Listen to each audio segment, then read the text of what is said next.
Welcome to the Rock's Back Pages podcast. I'm Barney Hoskins, and I'm in a sunny Hammersmith with my colleagues Mark Pringle. Hi, Barney. And Jasper Murison Bowie. Hello, Barney. And joining us to ruminate on all that's new in the world's largest archive of music journalism is the altogether excellent Adele Bertei. Welcome, Adele. Thank you. Hi, Barney, Jasper, and Mark. Hi. It's so good to see you again. Hi. Hi. Well, it's wonderful to see you, and thanks for rising early on the west coast of the United States of America. We were lucky enough to have you on this podcast exactly 5 years ago, Adele, and we talked about, among other things, Peter Lochner and your great book about LaBelle. In this episode, we're going to focus on your brand new book, No New York, which is subtitled A Memoir of No Wave and the Women Who Shaped the Scene. Okay, so there may be listeners who are unfamiliar with the genre of no wave. Can you start by giving us a kind of snappy definition of what no wave meant and means? Sure. This took place in New York City when it was basically rubble, and artists from all over the world were coming to New York on the tail of Patti Smith and Richard Hell and television and bands like that. And what was happening is we were kind of deconstructing music, art, literature, just tearing everything down and reassembling the bits, kind of in the tradition of William Burroughs and Brian Geison's cut-ups. It was kind of like our fantasy junkyard in New York.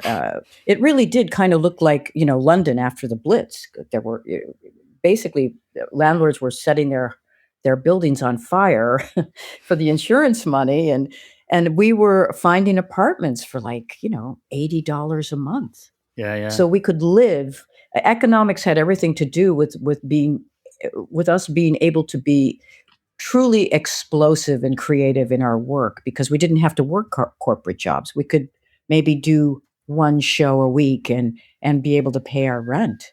So it was really about stitching together kind of our own Frankenstein monster, out of the things that we loved. And a lot of women were coming to New York at that time. I think primarily inspired by people like Patti Smith, Tina Weymouth and Talking Heads, Chrissie Hynde, and making work for the first time that was kind of outside of genre and gender, and feeling incredibly free. It's kind of like we were all taking the straitjackets off of our imagination and just being explosively creative and saying no to the dominant culture at the time. I mean, could you have written No New York if it hadn't been for women like yourself and the women who were there when you arrived? And would you have found a home in the downtown scene in the first place if it hadn't been for those women? Well, I think the women that came before us, like Patti Smith, really inspired a different kind of expression from women. I think so many women came. For instance, Lizzie Mercier came from Paris.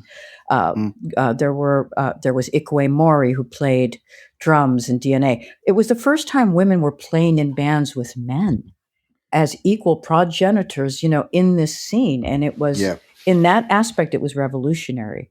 And it had never really been framed that way. Thurston Moore and Byron Coley wrote a great book about no wave. It was more of a coffee table book. And they did give women their due in the book, and so did Mark Masters in his book. But it had never really been framed as the revolutionary moment it was for women artists.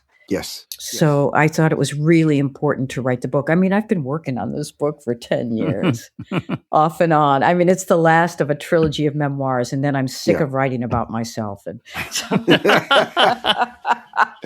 so I'm going to fiction next. But but I thought it was really important to tell the story, because men are very good at telling their histories, and women have not been given that opportunity so much. So, and this is a moment that really needed the right frame. Well, I mean, it works wonderfully as a memoir and also a historical record of the scene and the time.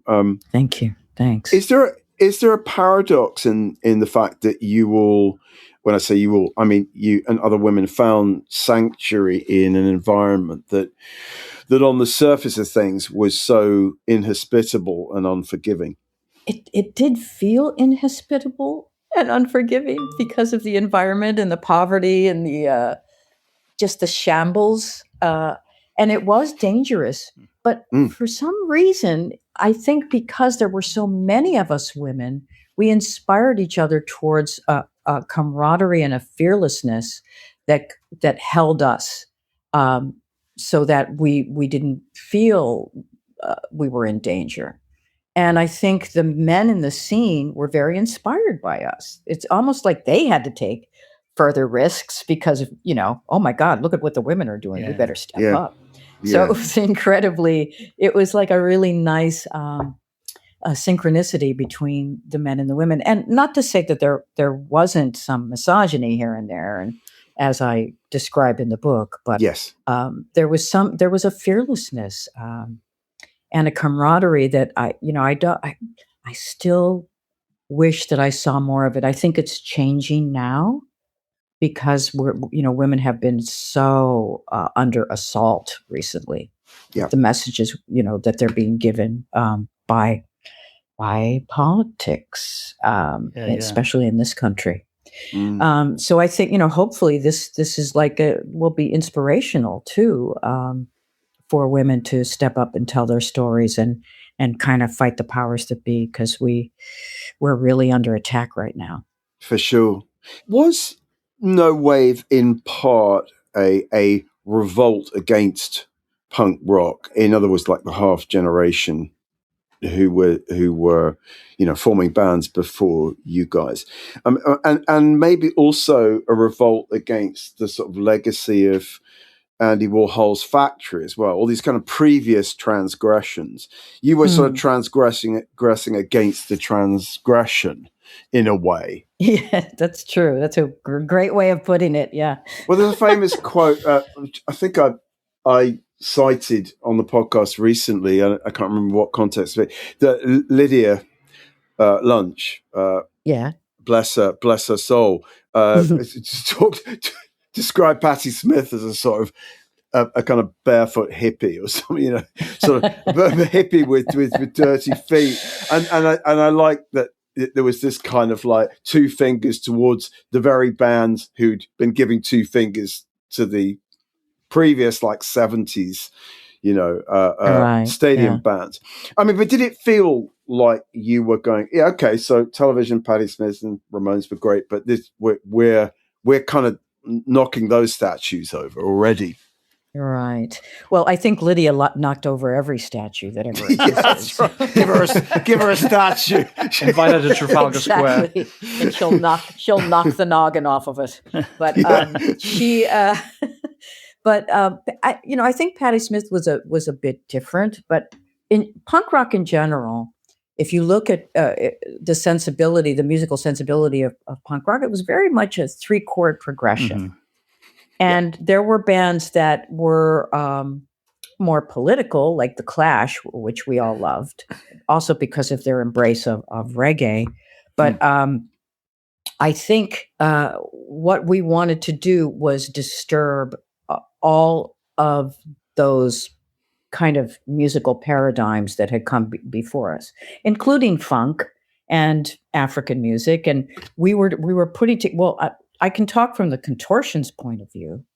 We really wanted to create a noise that was polyrhythmic, that was the antithesis of punk rock and the 3-chord progression. And that really had to do with, just saying no to all of these structures. And the disassembling was really important to us.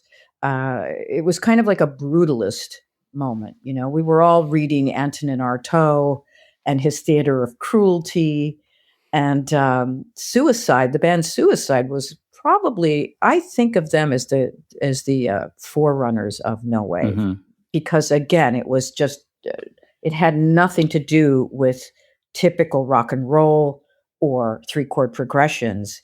And it was very somewhat assaultive. If you saw Alan Vega in Suicide, he was threatening, he looked like he was going to jump into the audience and bite your head off.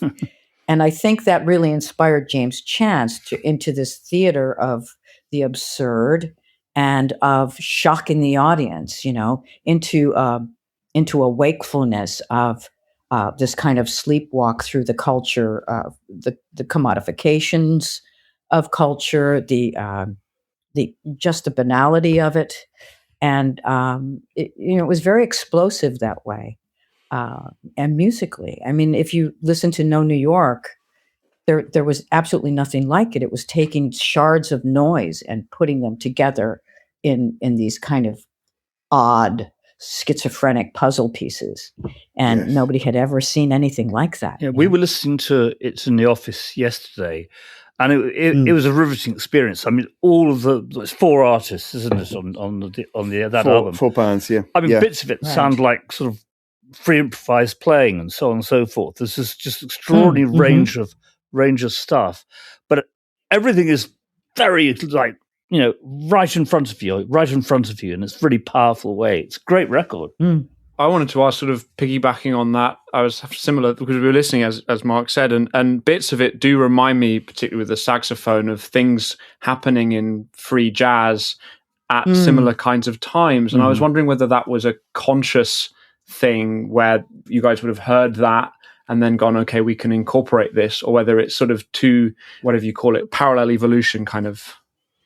No, yeah. I mean, James Chance was very influenced by Albert Ayler. Yeah.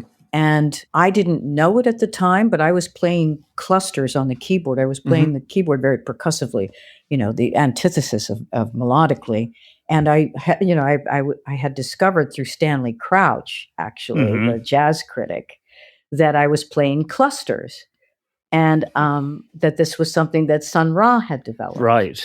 So we would go and see Sun Ra perform at Squat Theater, which was a theater formed by Hungarian exiles that was sat next to the Chelsea Hotel. And Sun Ra would play there all the time. So there was this crossover of free jazz, experimental jazz, and what we wanted to do as well. Yeah, it was very much in the scene. Really interesting. And one of the things I loved from that period, I mean, I just like punk because I found it musically moronic, I'm afraid to say, a lot of it. But I was really into black music. But I really fell in love with the stuff which is like parallel with No Wave, which is like James Blood Ulmer and Defunct. Yes. Yes. And it's that kind of end of stuff that I just completely fell in love with. I saw his first show in London. I saw Defunct's first show in London. And it was... and then I can hear the Contortions, and I can hear both things side by side with ease. Oh yeah, they're very adjacent. I mean, we always went to the James Blood Ulmer and Defunct shows because they were combining funk and free jazz as well. And it was very, very exciting. I mean, later on in the scene, when we got into like 1980, 81, and hip hop started in the Bronx, sure. There was a blending too of that, but more so in the art world with graffiti artists and Jean-Michel Basquiat and Rammellzee and people like that. Fab Five Freddy, Fab Five Freddy, yeah. But the music really was an amalgam of all of these incredible styles. I mean, we were also listening to a lot of Fela Kuti. James Brown was a huge influence on James Chance. Yes. To the point where he wanted us to bring a cape on stage and carry him off the stage. Well, that would. And one of the tracks on No New York is a James Brown cover, right? So. Yes. And I have to talk about that track really quick because when we went into the studio with Eno, this is such a great story. We wanted to warm up.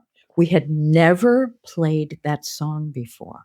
But we had all listened to it, because we love James Brown.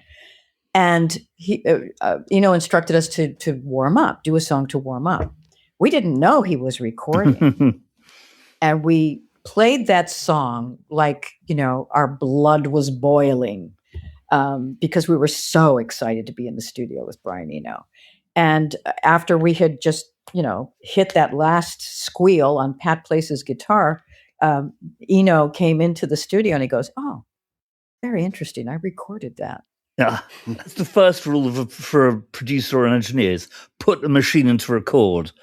Very first thing you do. Yes.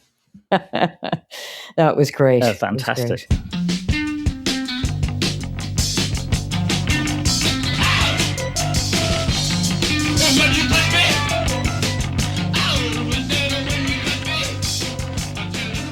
Can we go back to just to focus a little bit on Lydia and James? So just go back to Lydia, because I was kind of astonished when I read your book to realize that Lydia was still only 17 when you first met her. I think she was 16, actually. Wow. 16. Yeah. Okay. Yeah. Well, I mean, and she'd run away from Rochester, New York, and I guess a lot of runaways in this scene of one type or another. But I was just fascinated to read your account of meeting her and then seeing Teenage Jesus and the Jerks, her band, for the first time with James Chance playing in it. I mean, just how shocking was that experience? When you listen to, there's like bootleg stuff of them doing Orphans, which you can hear on Spotify and so forth. Right. And I mean, it's talk about like getting away from 3-chord progressions. This is like 1-chord regression, isn't it? Really, this stuff. It's regression. Yes. It's not kind of sort of soothe you and relax you. It's very confrontational. I mean, so just take our listeners, as it were, back to seeing Teenage Jesus in like 77. Yes. Well, I had no idea what to expect from Lydia. Right. I had met her before I saw her perform, and it was at Max's Kansas City, and I thought, I didn't know what to expect. I thought, is she going to be like Patti Smith, but like a little more avant-garde, and then there's this militaristic beat. And she comes out with this, slide guitar, squealing like an animal molting. And she starts this chant, "Little orphans running through the bloody snow." And I was so mesmerized and so taken aback, because so many people in the no wave scene were either street kids running away from home or academics. And you would think that the twain shall never meet, but in that specific scene, there was no elitism. And we were all kind of fascinated by each other and learning from each other. And Lydia was the epitome of like the rage of women that had been repressed for so long, coming out on the stage. It was kind of like Jesus watching Medusa, with snakes exploding from her head. Right. And later on, I would find out that she had been abused as a child, and that's her story to tell. I touch on it. And she, talks about it in her spoken word performances. But at the time, we never talked about that stuff. We kind of exorcised those demons through the music. And she was just absolutely amazing. Amazing. I thought it'd be nice just to hear Lydia's voice in this episode. So with your permission, Jas is just going to play a short clip of Lydia being interviewed by Martin Aston in 1989. Oh, great. Yeah.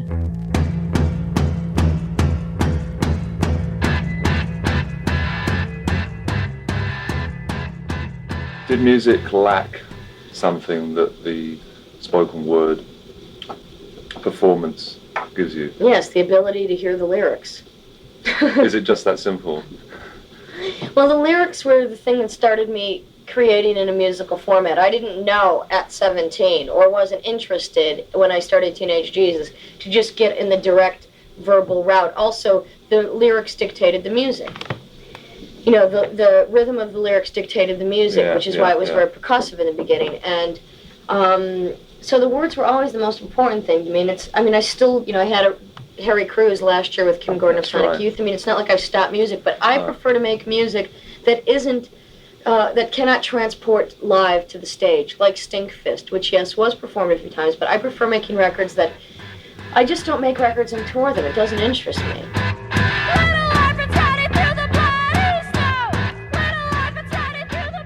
Interesting. Yeah. Yes. given she's a great live performer, but anyway, that picked up nice what you were saying about spoken word and her writing.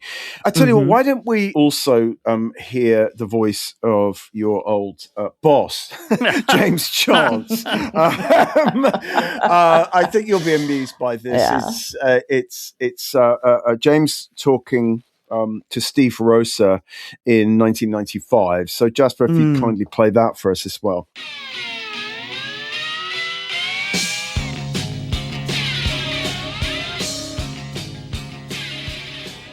At that time, if you want to start a band, you would just kind of like, if you saw someone who looked good, looked like something that, would fit into what you wanted to do, you would just go up to them, and, it didn't really matter if they played an instrument or not. Uh-huh.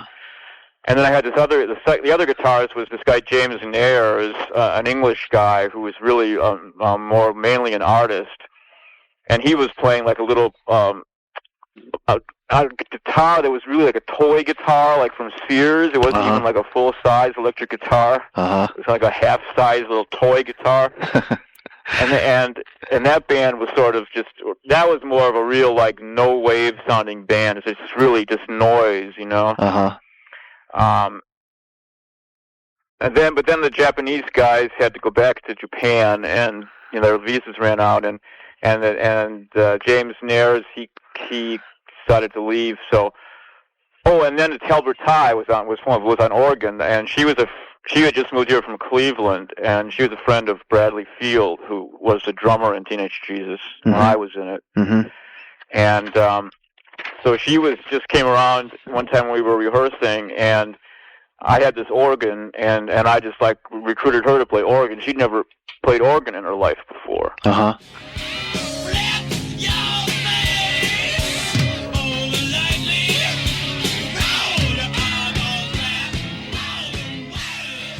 I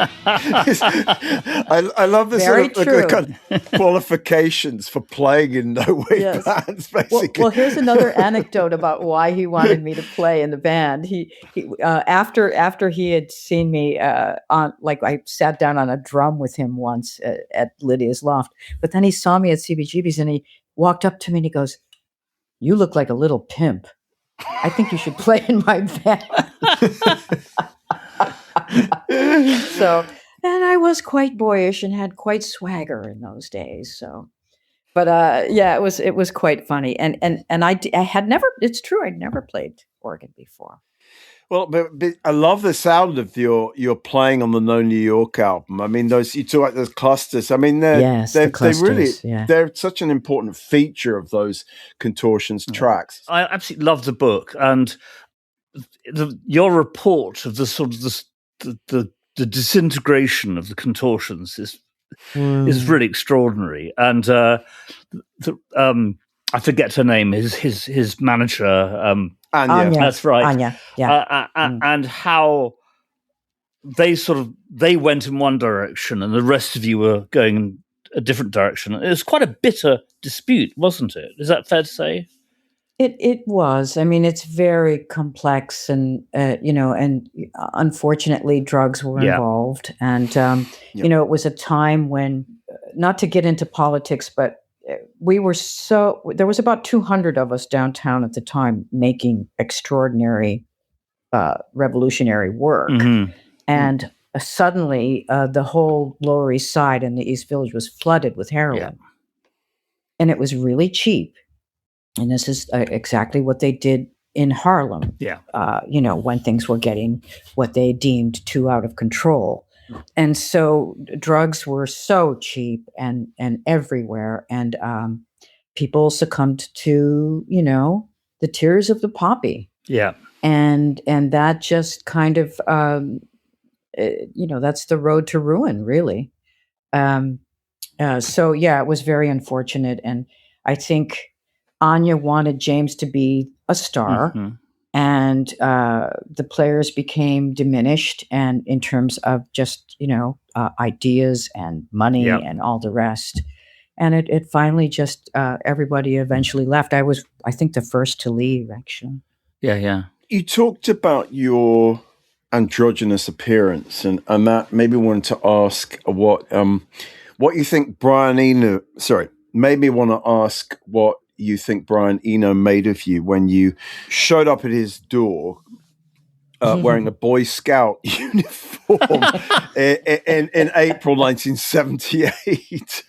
Because you'd been recommended as a kind of as a sort of assistant / gopher, right, to Brian. Yes, and you turn up in a Boy Scouts uniform. Take us back to that moment in your initial sort of encounter with Brian. Well, I'd never, I hadn't met him, but I had always loved his music. I mean, who didn't? He was such such an inspiration to so many of us. But when I met, I can't imagine Brian not being intrigued by the androgyny of the women in the scene. Right. Because there was a lot of it. It wasn't just me. It was just so many women that were playing music were not playing into that kind of typical feminine, femme kind of thing.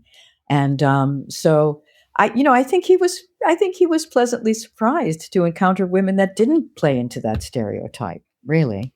And I just really enjoyed working with him. I thought he was lovely, and even even his peccadillos, which might be looked at as sexist today, or they did not bother me at the time, and he was not, to me, he was not assaultive or misogynistic, or I found him just to be absolutely lovely. That's great. And also, he'd played with androgyny himself, of course, in Roxy Music. So he was very interested in that kind of sexual fluidity. So it kind of makes sense. Yeah, and New York, that scene was a very sexually fluid scene. We weren't into commodification. We didn't want to slap labels on our bums, like we fit into this box or we fit into that, which is very prevalent today, which I think that contributes to the divisiveness of where capitalism wants us, because then they know exactly how to sell to us, And we were so anti-commodification. And if you felt attracted to somebody, you started a relationship with them. It wasn't hard and fast. And even though there were people that were more queer than others, there was a fluidity which I felt was very freeing, also creatively. Sure. Because change is just very important to creativity.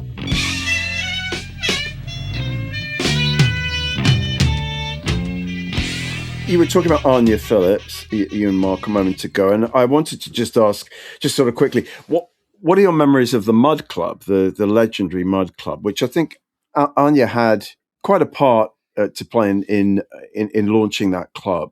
Yes, Anya Phillips was a catalyst. She was extremely charismatic, and initially. She got together with Steve Maas, who was the financier and the owner of the Mud Club. And she's the one that kind of pitched the idea to him. And it evolved into this place where you would see all of the downtown artists, and some celebrities would stop by.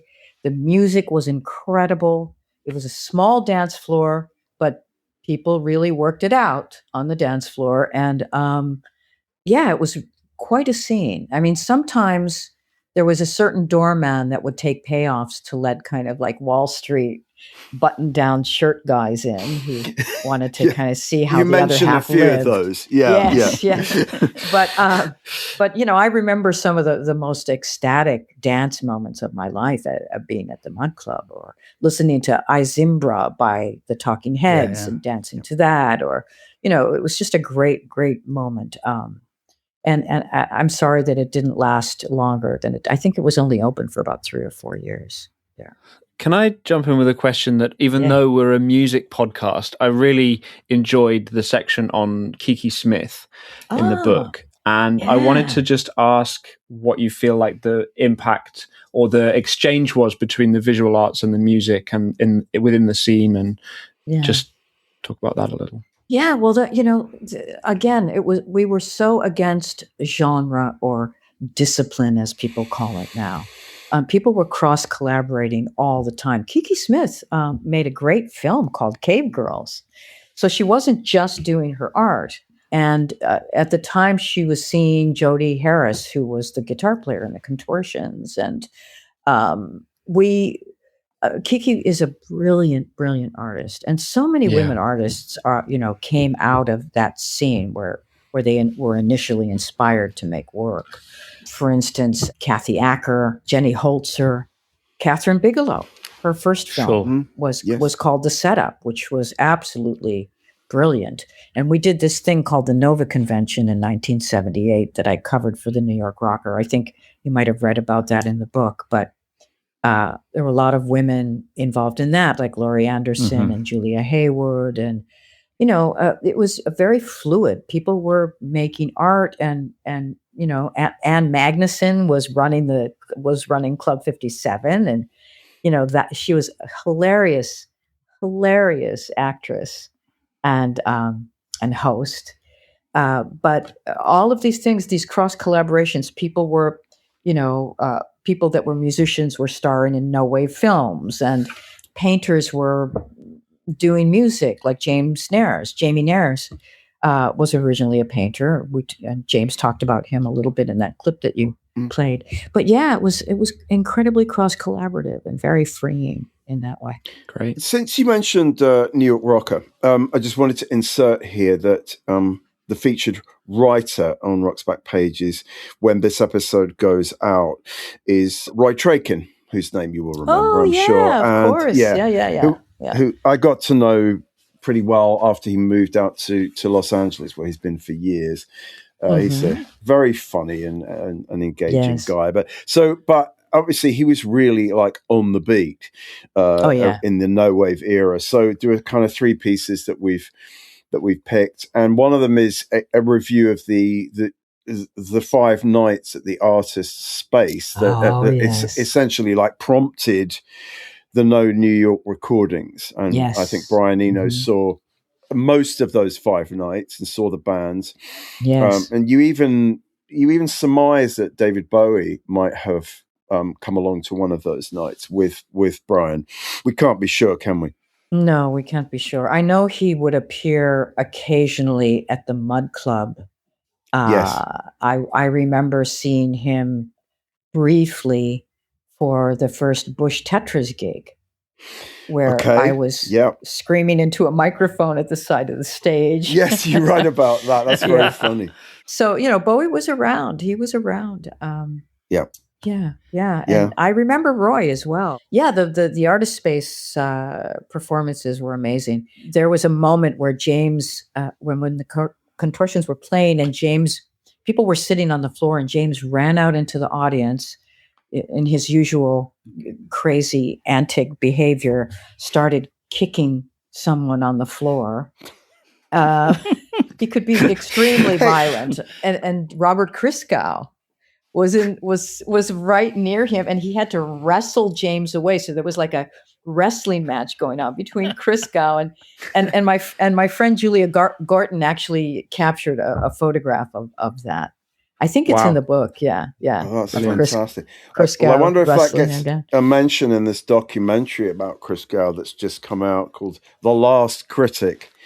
Documentary. The Last Critic. Yeah. Okay, all right. Well, he was the dean of rock critics, and now he's the last critic. Surely that would make you a really bad dean if you'd completely failed to bring up any students whatsoever. If you then became the last, anyway. Is it lost or last?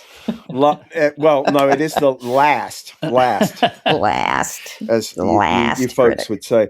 I just wanted to ask, apropos No New York. So, the second piece by Roy is his review of the No New York album. I think we've got at least one other review, haven't we, Jasper? There's a review by Richard C. Walls in Cream. So it's Cream, interesting to go back and look at the contemporary coverage. But I wanted to ask whether you think Mars and DNA, the other two bands on the No New York album, have been, rather overlooked over the years, because I was interested to read you saying that Brian Eno, in many ways, was the band he was most intrigued by, or at least the person he was most intrigued by, was Arto Lindsay of DNA, and that Arto had himself actually come up with the phrase "No New York."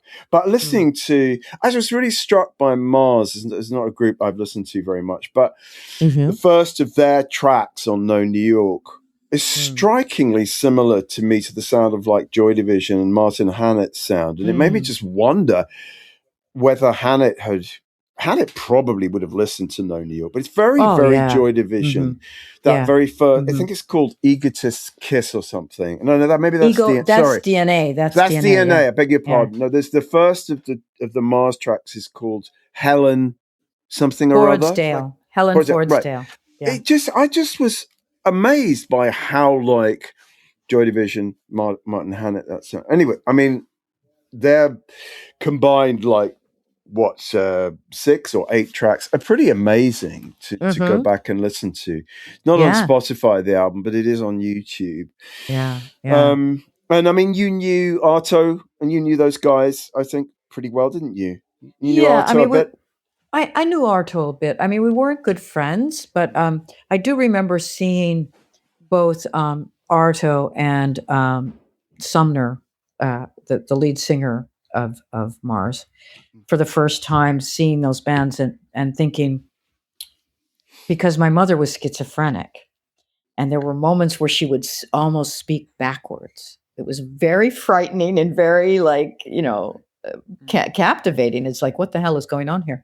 And when I heard the two of them, it reminded me of her schizophrenia, because they were babbling in these strange voices and the angst that was coming through. Again, I sometimes I describe it as like they were expressing the nervous systems on edge, But yeah, I think Brian was also intrigued by Arto because of his Brazilian connections and his love of Brazilian music. And he, when Arto sings melodically, it's quite beautiful, beautiful. But I do think they were a bit overlooked. I mean, when DNA had Tim Wright playing bass, they were mesmerizing. Tim would like stalk the stage like a panther with his bass in his socks.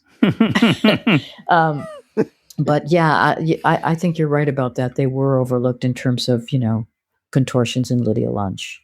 And when Thurston Moore came on the podcast, he sort of intimated that DNA were in some ways his favorite of the no wave bands, maybe the one that just he related to most.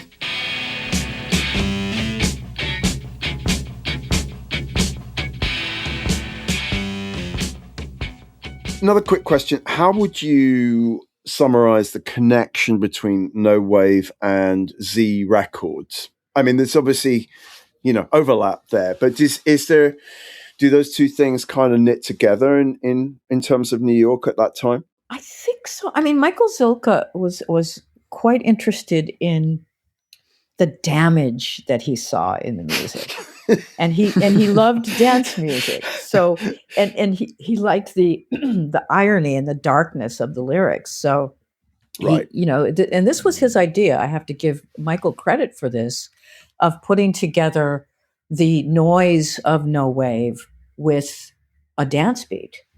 And I think he did that quite effectively. I think the album he did with Lydia Lunch, Queen of Siam, is genius. It's fabulous. Yeah, it's fabulous. It's so incredible. Yeah. Absolutely. That he would bring in Billy van der Planck, the guy who did the Flintstones music, the arranger for the Flintstones music. I mean, what a genius move, It is a classic Zilka move. Oh, totally.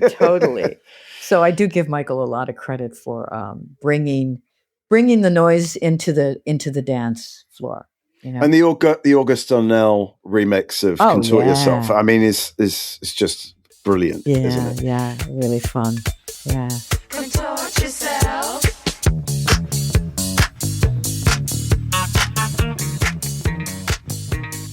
did the formation of, say, the Bush Tetras and the Ray Beats, and of course your own group, the Bloods, mark, in a sense, kind of mark the end of, the most sort of, I don't know, dangerous period of no wave.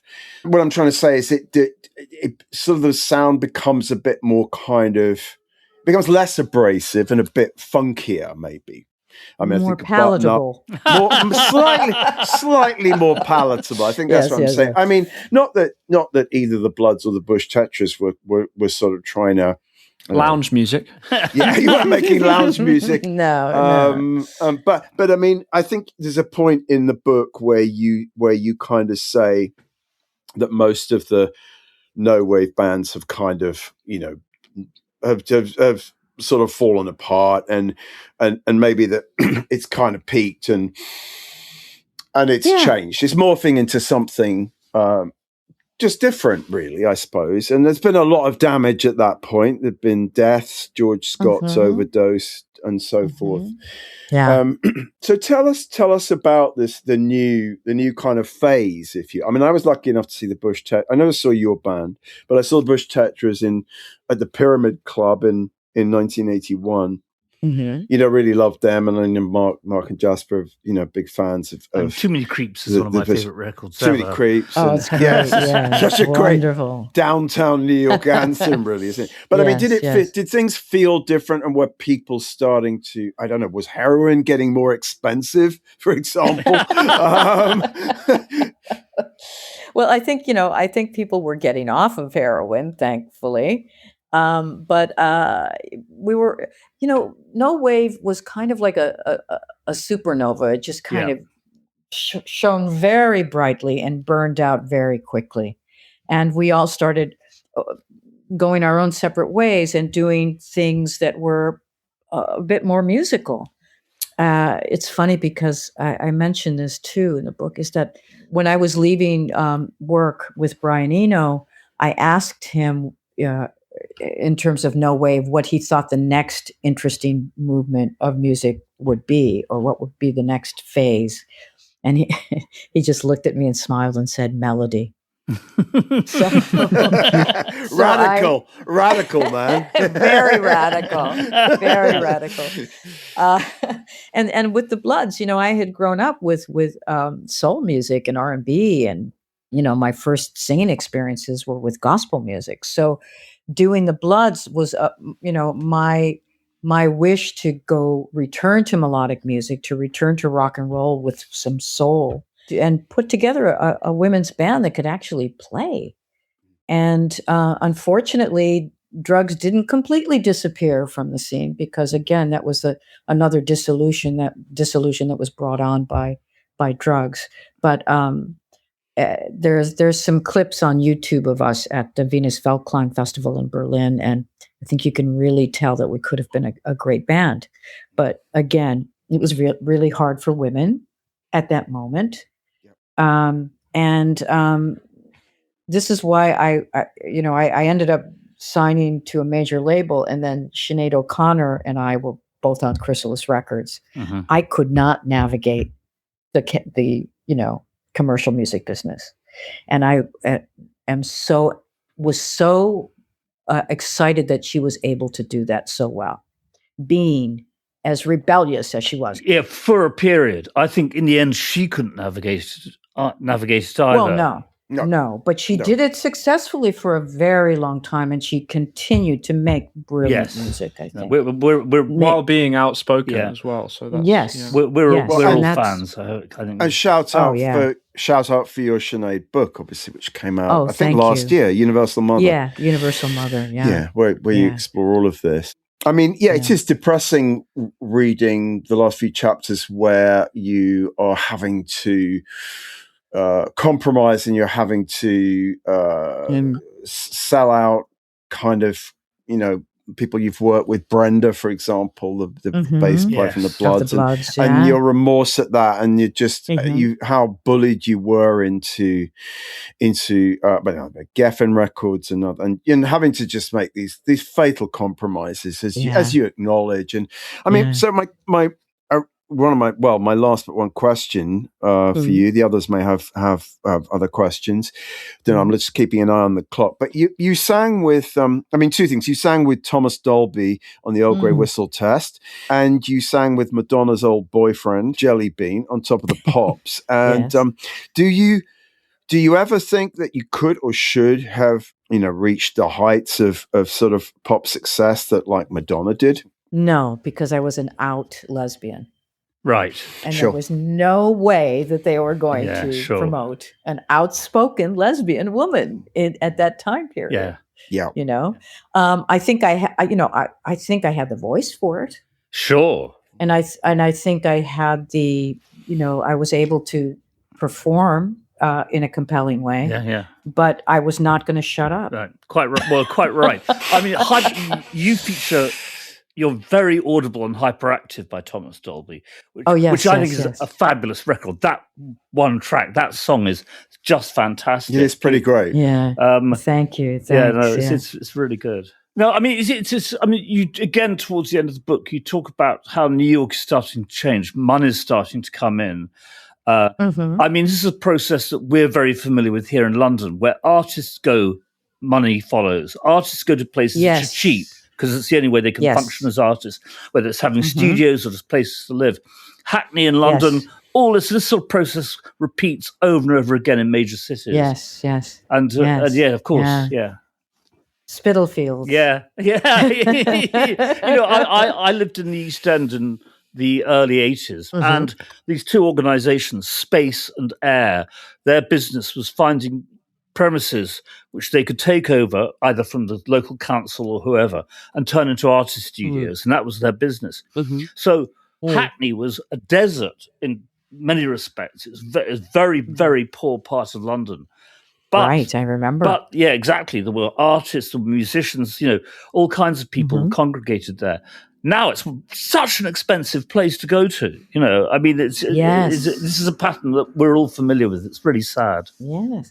Yeah, my friend Helen Terry, the singer in Culture Club, had a flat in Hackney, like back in, 1981 or something. Sure. Yeah. And that was a tragedy, what the British press, they were very mean to women. Yes. Back then. Yeah. And they basically destroyed her career, but to her credit, she rebuilt herself as a brilliant, television producer for the BBC with classical music. Yeah. So kudos to her. Yeah. But, the British press could be brutal. Nothing's changed. Well, at least they're a little kinder to women. I don't think they can get away with the same kind of sexism that they did back then. That's true. No, you're probably right.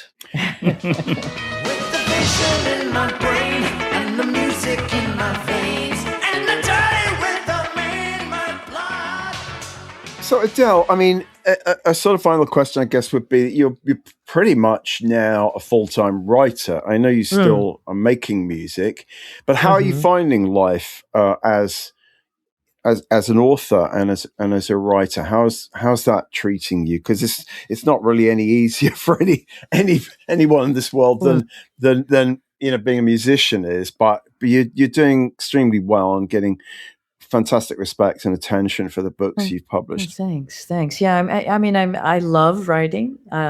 The solitude is it can be challenging, which is like why I'm starting to play music again, and probably won't do anything publicly until the fall. But I am working with several people right now, Great. and I'm so tempted to do kind of like a very outrageous, punky, no wave band at this point, because we need protest music. Yeah, sure. Yeah.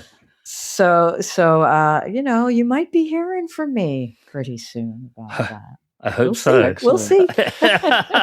We'll be all ears. Yeah, Jasper. Do you think there are bands today that still have kind of the legacy of no wave embedded into them? I mean, I was listening again, thinking yesterday, a band like Black Midi, for example, the way that they kind of, the noise that they produce isn't a million miles away from the stuff on No New York. So is there stuff that you hear now where you think, oh, they've either consciously or subconsciously been inspired by Contortions, etc.? I don't. And it's embarrassing to say, but I do not listen to a lot of contemporary music. Yeah, sure. Like sometimes a song will catch my ear, like Wolf Alice, I love. Mm-hmm. And there, but I haven't been listening to a lot of contemporary music. If you guys want to send me a playlist, I'd probably benefit greatly from it. So, I don't know. I mean, I think the women of that time inspired Kathleen Hanna and the Riot Girls. I was going to say intensely. Riot Girl. That definitely must have picked up from the No Wave scene. The No Wave women, I think. Yeah. Yeah, and I think the Riot Girls scene was just amazing. There's so many great bands, and I mean, I think back to like the birthday party. I mean, I knew Lydia quite well when she was in London hanging out with those guys. And, I mean, her influence on them and therefore her kind of long-term influence on someone like Nick Cave, is unarguable, right? Yeah. And the industrial groups as well. So, I mean, I do think there's a kind of long tail of influence, isn't there? I wanted to just tangentially, I just wanted to throw in, and when we're talking about, great, like fearless female artists. I mean, I just want to note that again, when this episode goes live, the featured artist is the Swedish singer Robyn, Robyn, of whom I am a huge fan, I have to say. And her new album, Sexistential, is just out. Title. And she was actually she did a kind of showcase gig in LA just the other day, and we're just featuring some kind of archive interviews with her, which sort of tell the story of her music, her success, and just what's kind of different about her. She's in one sense, she sort of came out as a sort of dance pop performer, but she's really just made these extraordinary records, and she's collaborated with people like Roxy. I mean, there's this it's dance music, but it's very un-American dance music. It's very intensely emotional and sexual, and I just find her just as a lyricist, as a voice, I think she's extraordinary. Oh, I'll have to listen. She came out when I saw Charlie XCX at the O2 last year. She came out, was it last year or the year before? She came out and did Dancing on My Own, and that was extraordinary. And I think that song and the fact that she came out on Charlie XCX's tour like that, I think does showcase just what an influence she's been on that music as well, on singers like Charlie XCX who are really pushing the envelope in terms of, and Lorde as pop. well. I mean, she's really revered by these women, and she may have been sort of more than anyone the artist who sort of gave particularly women permission to make pop music, particularly kind of dance-oriented pop music that isn't kind of formulaic and obvious, that was dark and different, and I think so. She's had a sort of she's a sort of massive kind of cult figure. Yeah, that's great. Has she been putting out records for a long time? Then for quite a long time. She was Lorde. She has been. Like she's been making records for a long time. She came out of a kind of theatrical background. Her parents were like actors and theatre producers, and that was her sort of entree into kind of showbiz. And she sort of, I mean. This sort of phenomenon of Swedish pop, from kind of ABBA to Max Martin, I'm very fascinated by. And I realized reading, there's a fantastic New Yorker profile of Robyn that just came out. And it made me realize that when I was in Stockholm last year, I was walking on the kind of the south side of the kind of river in Stockholm, and I saw this kind of extraordinary castle on the kind of hill that I walked past, and I realized that Robyn has this enormous apartment in that castle, and I wish I'd known that at the time. But she's just an amazing woman. I mean, just her interviews, she's just fascinating. She's got that kind of European intellectual thing going on, as well as this sort of euphoric dance style.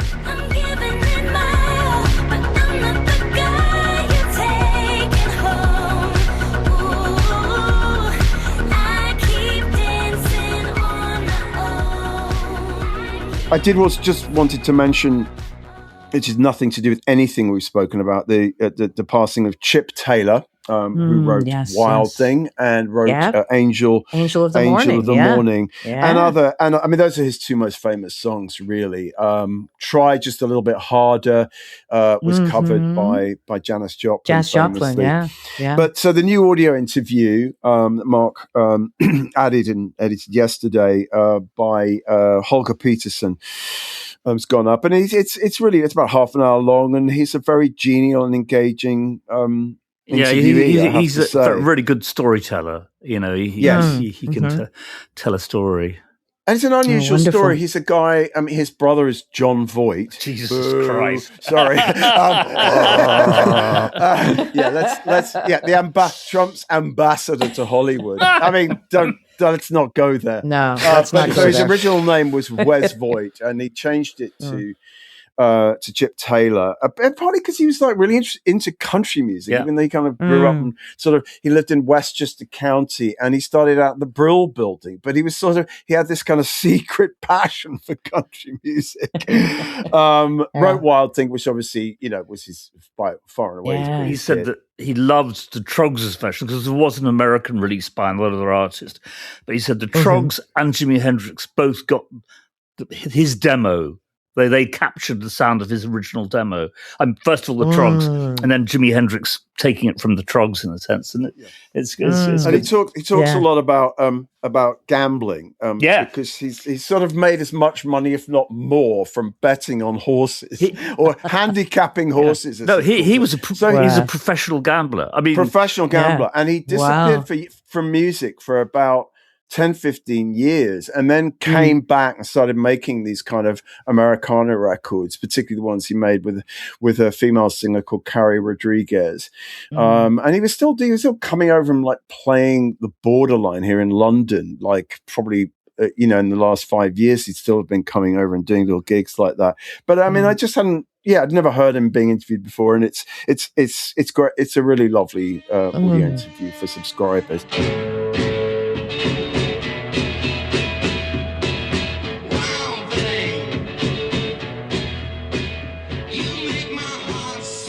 Just before we close, I'm going to ask Mark and Jasper if they've got any pieces they just want to mention. And if you've got anything to say about them, Adele, just jump in. I mean, I've got no... It's a quote-free fortnight for me. I couldn't find anything really worth putting. Though we have a very good interview with Talking Heads, which is going up on the site around the time of Buildings and Food, that album. More songs about building and food. Great. So that's really... It's Stephen Demorest for Hit Parade in November 78. And they basically go through the album track by track, and it's really good. But there's no actual quotations that I can do. Well, it's timely in the sense that that's when Eno was in New York, when you that's true. first met him. He was working on that Talking Heads album. I also noticed that I think you added a Juice Newton album. I did. By Extraordinary Serendipity. So Angel of the Morning. There we go. It's our first Juice Newton piece. Sorry. Really? Oh, shame on us. How did we never have a Juice Newton? Well, partly because she was invisible to the British music press. She was really, yeah. Jasper, what have you got? Just a couple of quick things to mention. First of which is Caroline Sullivan reviewing Eminem's Marshall Mathers LP. She is not very happy with Mr. Mathers. Like the fashionably depressed psychos who buy his records, Eminem is good at self-pity, but fails to perceive his own role in his travails. The closest he comes to seeing himself as others do is on the funereal The Way I Am, where he allows, I am whatever you say I am. All this leaves little room for the reactionary views that got him in trouble last time, and frankly there's not much point to him otherwise. The Marshall Mathers LP is semi-redeemed by Dr. Dre's backing tracks, but they're wasted on these self-obsessed rants. Still, it's more lucrative than going to therapy, isn't it, Em? Wow. That's a diss. Yeah, it's funny to read, because I think the Marshall Mathers LP is pretty good. Pretty great. It's pretty. Look, I'm sorry, Caroline. Musically and rap-tastic, it's pretty fantastic. Yeah, I think so. Great. yeah, whatever you think of Marshall, young Marshall. Quite. And the other thing is Charles Shaw Murray, in April 2011, being rather critical of one Bob Dylan. It's no wonder Dylan didn't take the fight to Beijing. He was never very political. His Far Eastern tour has finally brought him to China after several years of negotiation, but he submitted his set list to the Chinese authorities, and some of his most famous songs were deemed unacceptable by the Chinese Culture Ministry. What's more, Dylan was also under fire for not speaking out in favor of the imprisonment of celebrated Chinese artist Ai Weiwei, who was taken away by authorities last Sunday as he waited to board a flight at Beijing airport. Back in the day, if he had been in Ai's shoes, he, Dylan, would have expected someone to speak up for him, said a spokesman for Human Rights Watch. What does he have to lose? And Charles Murray goes on to write about like whether or not Dylan was ever truly that political, or whether it was just sort of flash in the pan for him as far as political statements. I just think it's interesting, given how much, particularly with Timmy Chalamet's portrayal, people are kind of back to revering that 60s Dylan figure. I just thought it was interesting to go back to 2011 and look at that. Well, can I say something about Dylan really quickly? The man is very empathetic in his lyrics, but he's never been known to be empathetic to other human beings in the physical world. Like, look what he did with Sinead when she went on stage to, sing a tribute for him and was booed off the stage, which was a horrific moment for her. And he wouldn't even acknowledge her backstage. Just wouldn't even acknowledge her. And do we think that Dylan, could and should have actually done a little bit more to push back against the Trumpian nightmare in the way that, say, Springsteen has and others have? I mean, I know Dylan has said a few things about what's going on in America. I think he has. But you never know what you can believe anymore, right? But I think he did say something. He probably did, but at the same time, is it an artist's responsibility if they have a history of speaking truth to power? Yeah, I think he's done that. It's not an obligation. It's not an obligation. It's not an obligation. But on the other hand, things are so dire and so terrifying that I sort of feel if you are in that position, you could do something. You maybe should do something, right? Well, I don't know. There's a million movie stars that could be doing things too. Sure. People that have the platform that don't say a word because they're afraid that their taxes might get audited. You know what I mean? Sure. So there you go. Yeah, also he's an old man now. He really is an old man, and he probably just doesn't have the energy for that sort of battle anymore. He's old enough to tour. He's old enough to say something. That's because he hasn't got a home life. He hasn't got a home. That's true, Mark. He's just got a tour bus. A never-ending tour bus. Well, Charles Shaw Murray concludes the piece. Ultimately, it all comes down to fear and paranoia. In the West, we're scared of Islam and China. In China, they're still scared of Bob Dylan and the Rolling Stones, who are considered over here to be a bunch of eccentric pensioners who shot their respective bolts half a century back. I've got a note briefly in relation to China, if I can find the thing. Yes, here it is Stephen DeMorris' interview with Talking Heads, and David Byrne's talking about The Good Thing, which he says was written in various parts. The first part's music is Chinese influenced because it goes with the words which use a lot of the language of Chinese rhetoric. Jerry then says, you also like those postcards from Red China. Stephen DeMorris says, those things are where Eno got the title of his Taking Tiger Mountains by Strategy album. David says, although Chairman Mao is not with us anymore, I think he would find nothing disagreeable in the song. This could be the song that would get us a tour of Red China. But of course, with the Gang of Four. Jerry, hey, Gang of Four. Pretty good name for a band. So there we are. Thank you, Mark. Thank you. Well, look, that does bring us to the end of episode 225 of the Rock's Back Pages podcast. Our huge thanks to Adele Bertei for joining us today. Do buy and devour her No Wave memoir, No New York. It's amazing. Published by Faber, I believe, on this very day. Today's the release day in the UK. Congratulations. And here I am with my favorite rock and roll crew. This is wonderful. I love you you'll guys. say It's anything. great. I'm sure you're now going on to talk to the real heavy hitters. But thank you for starting your day with us. Honestly, it means a lot. It's always fun with you. So to our listeners, do please follow our podcast on whichever platform you use, and please consider subscribing to RBP itself. Check to see if your local library or academic institution subscribes. We will be back in a fortnight for a special Liverpool episode with Penny Kiley and Paul Denoyer, which we're looking forward to. So it's farewell from us and from our guest, Adele Bertei. Farewell and thank you.